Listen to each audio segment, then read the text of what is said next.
It's Tehachapi time. Maya Acosta, joined today by City Manager Greg Garrett. Greg, how are you? Doing good, Maya. Good, and we are joined by a special guest. We have Chief Richard Standridge here, and we're going to talk some crime prevention and policing around the city of Tehachapi. Yeah, so organized retail theft. This is becoming a topic more and more. If you watch the news, listen to the news, whatever your way of receiving information, but up and down the state of California, it's becoming a very serious problem, and we're going to make sure that it does not happen in Tehachapi, become a serious problem. So we're managing that, right, Chief? We're doing our very best to take a proactive stance and bring these offenders to justice. And why don't we define organized retail theft? We'll start with that. So organized retail theft is groups of individuals that target specific stores and different types of businesses that they feel are basically a soft target that they can get into and commit crimes, steal goods and services, and flee the area and just go to another one. So somebody that doesn't live in the Tehachapi community per se, maybe in the San Joaquin Valley, Bakersfield area, or maybe the Antelope Valley, they come up here thinking, this would be a great target, right? A little small hometown. I can run into their Walmart or their Home Depot, grab a bunch of stuff, and flee. Correct. That is what we are seeing within the city limits of Tehachapi. Folks are coming from California City, Antelope Valley, Bakersfield, Los Angeles. So they hit the 58 corridor here and they think, okay, I can pop off of the freeway here. I can go and ransack Walmart or Walgreens and get right back on the freeway, and I get away scot-free. And, I've taken some goods and services that are impacting our local commerce and our community, and they think they get away with it. Well, not here. Yeah, guess what? It's not happening, right? You've had 2 successful investigations. We can talk about those a little bit later. Sure. But we're establishing a partnership with law enforcement, business owners, so that we can educate ourselves a little better and really get to the nuts and bolts of what's happening here so that we can stop it. Correct. Our local law enforcement partners have been fantastic. I think people forget sometimes, with us being as far east as we are here in the Kern County area and Kern County corridor, that, we don't work with our local partners down there in the valley. Well, I'm here to tell the criminal element again, that's incorrect. Mm-hmm. We have daily conversations with our local law enforcement partners, Bakersfield Police Department, Kern County Sheriff Taft, Shafter, Delano. We exchange information on a regular basis because the same folks that are hitting here may be part of a group that is hitting there and taking goods and services there. That's right. So we communicate on a regular basis. Where we are really wanting to expand here in Tehachapi and grow our program is we are wanting to include our business partners in this. And one of the things that we're looking at developing, Lieutenant Dunham, who was recently promoted, has been tasked with this project. And he was actually discussing this project with me as the investigation sergeant, is to develop a retail theft committee. And basically we'll call it the Organized Retail Theft Committee. I'm just trying to abbreviate a little bit. And what that will be is a group of managers, retail theft prevention personnel from our local businesses that have suffered the most impact, where we get together on a monthly or quarterly basis and we develop an information sharing component to where we are all talking, law enforcement and our local business partners, to help prevent these retail theft crimes. We utilized a system similar to this when I was a police lieutenant in Porterville as part of my sector program that we'll be implementing later on this year once our promotions are done and the reorg is completed with the police department. And what that allows us to do is get businesses from all over every segment of the city. We share information on who's committing crimes, what information we have as law enforcement that we can provide to them. But also it puts these folks in the same room together so they can see a name and a face and they can start sharing information of what they're seeing. Because if somebody goes in and steals something from Tractor Supply, well, right here in our city, it's right across the street from Home Depot. Mm-hmm. There's a good probability they've been to Home Depot or they're going to Home Depot next. Mm-hmm. So these folks can start sharing information, photographs, and things like that. And that's what we're trying to build here. The police department's taken a zero tolerance stance on retail theft, and we will do our best to hunt you down regardless of where you're at, and work with law enforcement partners to bring you into custody. Right, and the state of California has made it pretty easy to kind of shop and rob, if you will. We can do a whole nother podcast on that maybe someday, Maya. But I know a big partner of ours is the California Highway Patrol, also CHP. Sure. And when something is stolen, the radio broadcast goes out. And I know CHP has been a big part in apprehending these individuals as they flee the mountaintop. Correct. They are on the freeway corridor, and they hear the information come out, and a lot of times they can get out ahead of these folks. So one of the things that we've really looked hard at, and since we've really started focusing on apprehending people for retail theft, is we've looked at these camera systems, the license plate reader camera systems that other jurisdictions are using. And they've become a fantastic tool to help identify these people. And so that's something as we move forward later in the year, as we take a look at budgets and things like that and where we can put these type of cameras, it's going to be a thought out plan. And initially, you think in a small city like Tehachapi that we may get a little bit of pushback from our retail partners and local citizens, but so far it seems to be overwhelmingly positive because they support their law enforcement to take a proactive stance to keep our way of life up here the way we want it. Well, I know we've been speaking at the Chamber of Commerce, Rotary, other organizations, and we bring up this flock camera system, Correct. if you will, because we want people to be educated, to know what's going on and what we're thinking, because it is their city, and 100% of the people in the audience, not one person is pushed back. Oh, no. Matter of fact, I think it's been about time you guys are getting on board with it. Right. But I mean, we're no further behind or further ahead than anybody else. That's right. Things are implemented when they are. Right.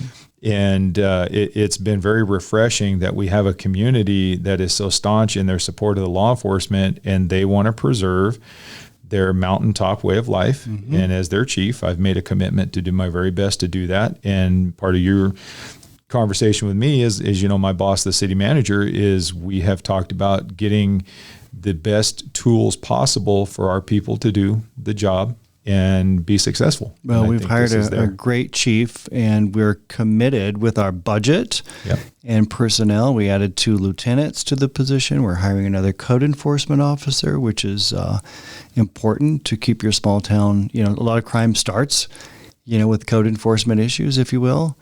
But super happy that all of this is happening, and we're planners, right, at the City of Tehachapi. We're planners, and we're planning our future. But the one thing I do want to add, Mr. Garrett, if I can, and as we delve into this conversation, is yes, we do get hit with retail theft like everybody else. Is it an overwhelming problem like the majority of communities in California? And I'm going to tell you no. Yeah. So I want to put that out there. This is more of an information type podcast where we're letting our public know what we're doing and the steps that we're willing to take to maintain the peace and sanctity of the city of Tehachapi. And, we get our issues like everybody else as it relates to retail theft. This is more along the lines, I feel, where we're telling our public the proactive stance as their Department of Public Safety and their Chief of Police and our lieutenants of what we are willing to do to show our public that their concerns and the health of our local retail is of the utmost importance to us as public servants, and we want to do our very best to keep that in line and keep it within reason. I'm super glad that you actually brought us to that point, or back to that point, because Tehachapi is a clean, healthy, safe town. Correct. But we're sitting in the podcast studio in the Tehachapi City Hall, and we're committed to being transparent. We have 2 full-time employees. We have a podcast studio. We have all of these social media platforms. We press release. I know the press releases go out routinely. Right. Working with Bakersfield Police Department, Kern County Sheriff, California Highway Patrol, because we want the public to know what we're doing, right? It's super important. And then we also want the criminal element to know what we're doing, right? We care, and we're not going to let the city of Tehachapi go the way of a lot of other cities in this great state. It's not going to happen. I'm going to die on that hill. Correct. And all too often we fall back on, and I'm probably as guilty of this as anybody, we fall back on the policies of Sacramento. That's great. And I understand we're not happy with them. And as a police chief, like you said, we could go on another podcast and that would be an entire episode in and of itself. The bottom line is I have a set of tools and resources. I have a set of rules I have to live by, and that's what we're going to do. And we're going to do our very best to put people in jail. Now it's like everything else. We arrest them and we put them there. If they stay there, that's kind of out of my purview. But I do have a strong commitment from our DA. She takes a very proactive stance on crime. DA Zimmer has been fantastic. She's accessible to me all the time. And if there's issues about prosecutions or questions I have, I just pick up the phone and call her or her staff, and they work well with us. And she's made that commitment. So I think I'm real comfortable with where we're headed. And I like the position we've taken and where we're going. And it's a zero tolerance here. If you steal and we catch you, you go to jail, period. Or any other sort of crime. Correct. We have a podcast here about organized retail theft, but we want to make sure that Tehachapi continues to be the safest town in Kern. We're proud of that.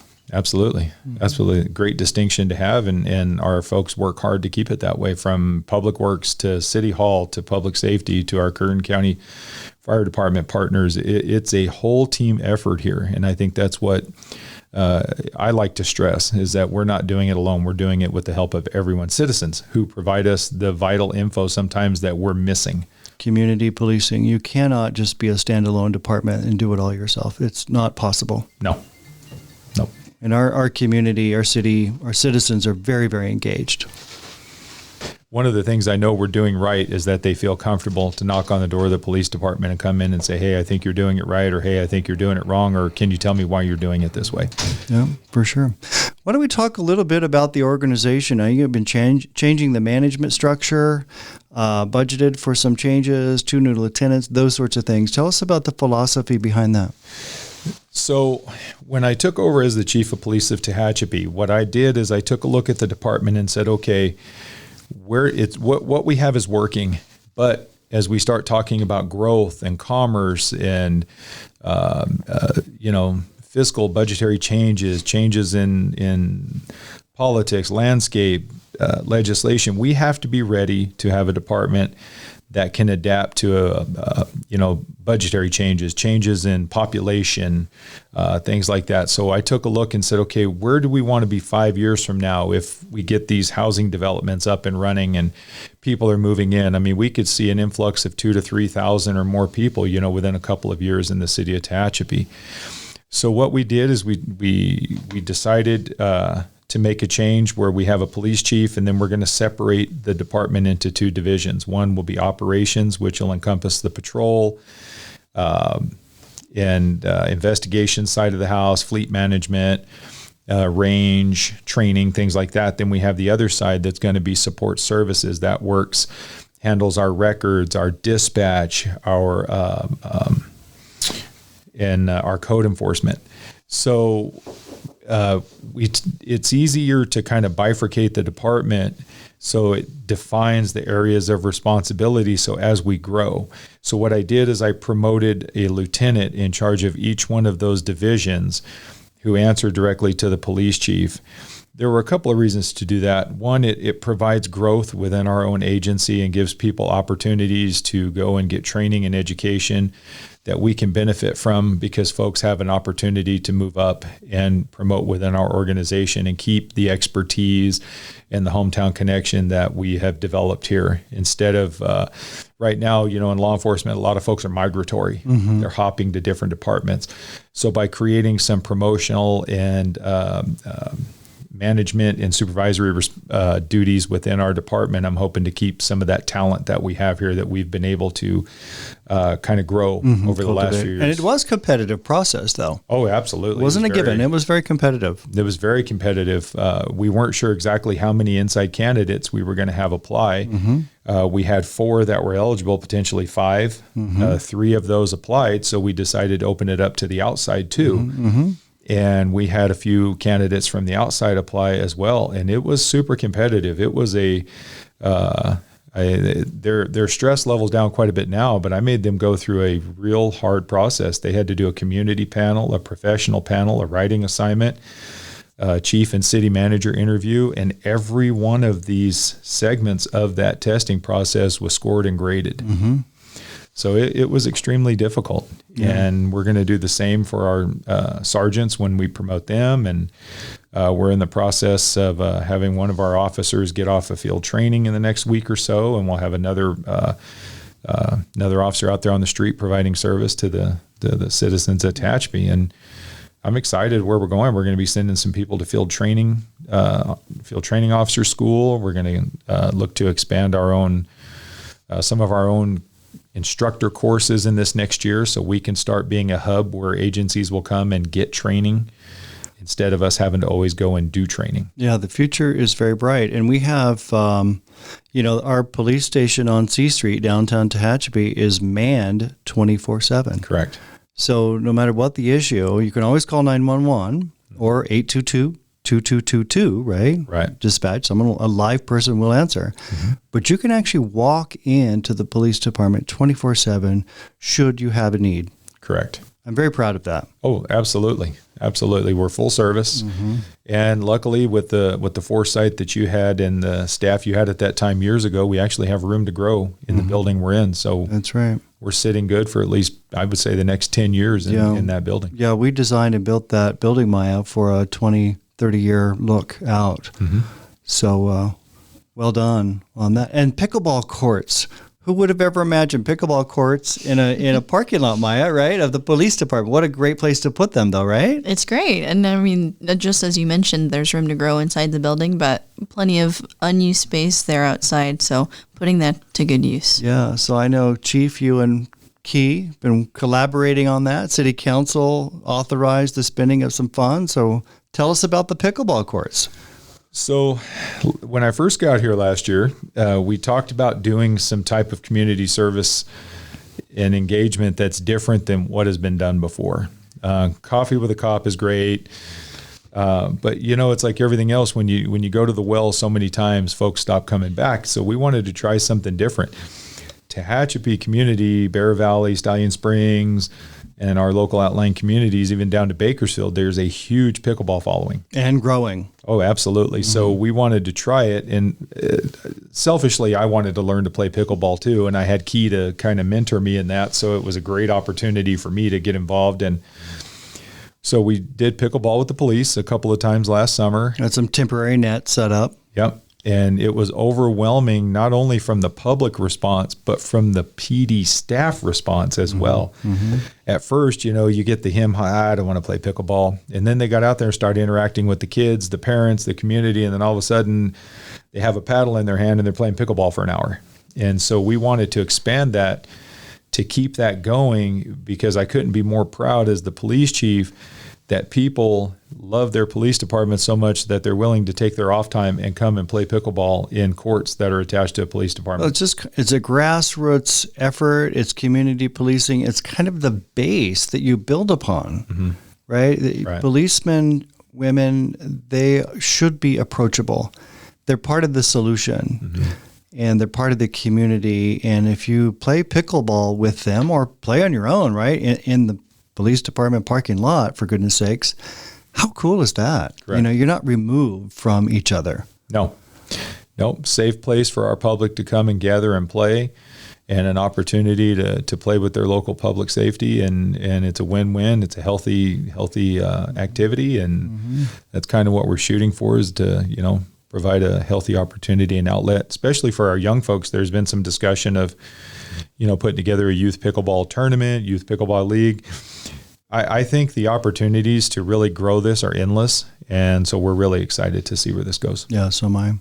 And then the city continues to invest in equipment. I know vehicles are hard to obtain these days for lots of different reasons, but we continue to order and receive new vehicles. And our commitment to Tehachapi Police Department is endless. It is. It's going to be what it needs to be. It is, and I think the public should be very proud in the allocations that yourself and the city council have been gracious enough to authorize to allow us to keep top-notch equipment out there to provide the service that our citizens frankly deserve. Well, this is all fantastic information, learning more about what our local police department is doing to continue to combat, potential issues as retail theft that's, going kind of rampant throughout the state, but not here. But Chief, thank you so much for coming in and sharing some more of your, insight as to what the department is doing and how you guys are going to continue to grow. Yeah, one of the things I would like to add as we kind of wrap up this podcast is I want the public to understand I'm their police chief. I'm not the police chief. I'm their police chief, your police chief, whatever you want to call it, but I work for the public. So my door is open. I may not be immediately available, but I'm always available by phone, email, or make an appointment, and I set time aside to meet with members of the public. It's very important that I'm accessible to the people. And another way for me to get out there and do that is to come and speak at civic groups. I love to do that. It gives me an opportunity to get out and meet segments of our local community that I don't always get to interact with, and I get to kind of be in their environment, and they get to hit me with the questions and talk to me about things that they feel are important to them or impacting their realm of our community. And I really enjoy that because I get to know them as much as they get to know me. I like to go on the premise that I feel like I'm always missing something. And by doing that, I keep myself open to ideas and suggestions and information that people give me, and I receive it readily. So if folks out there want me to come and speak, I encourage it. Just reach out to my assistant, Ray Budge, and she'll make the appointments, and I'll be there. Great. Thank you, Chief. Thank you. Yeah. Wonderful. Well, thank you all for tuning in. And if you have any questions or comments for Chief, you can email us here, media@tehachapicityhall.com, or give City Hall a call and we will forward that on to the police department. But as always, thanks for tuning in, and we'll see you next time here on Tehachapi. This is Tehachapi. This is Tehachapi. This is Tehachapi. This is Tehachapi. This is Tehachapi.